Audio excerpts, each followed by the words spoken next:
पाणी पंचायत पक्ष पालन संबलपुर जिला कोचिंडा कॉलेज पड़िया जलसंपद विभाग ओडिशा अनुकूल विभाजन स्तरीय पाणी पंचायत पक्ष पालन हो जाइछि। क्षुद्र जलसेचन विभाजन संबलपुर पक्षर आयोजित होता कार्यक्रम में मुख्य अतिथि भाव स्थानीय विधायक तथा पंचायती राज मंत्री रविनारायण नायक जोगदी पाणी पंचायत पक्ष कार्यक्रम में राज्यर अनुदाता और पाणी पंचायत सदस्य मानक प्रथमे शुभेच्छा जणाई मुख्यमंत्री श्री मोहन चरण माझी नेतृत्व में विजन 2036 और 2047 अनुसार राज्यर 90% चाष जमी को जलसेचित करने सिंचन उन्नति 1338 कोटी टंकार व्यवहार कर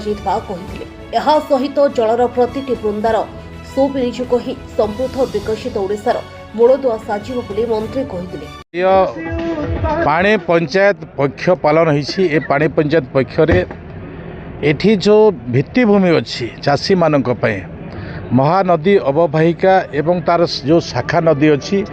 ता सहित महानदी जलबंध योजनार विस्थापित होता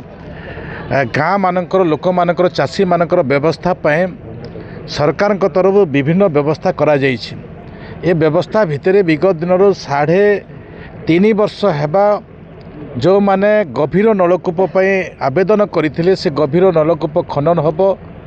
एलआई पॉइंट जोटा डिफंड होइछि नुआ हेबो ए प्रकार विषय चाषी मानक पाखरे अछि। से प्रकार विषय को से माने निरूपण करी जोगाजोग करिवे विभाग सहित एवं जो एमआई डिविजन रो किछि प्रोजेक्ट अछि से एमआई डिविजन रो केमिति टेल अंचल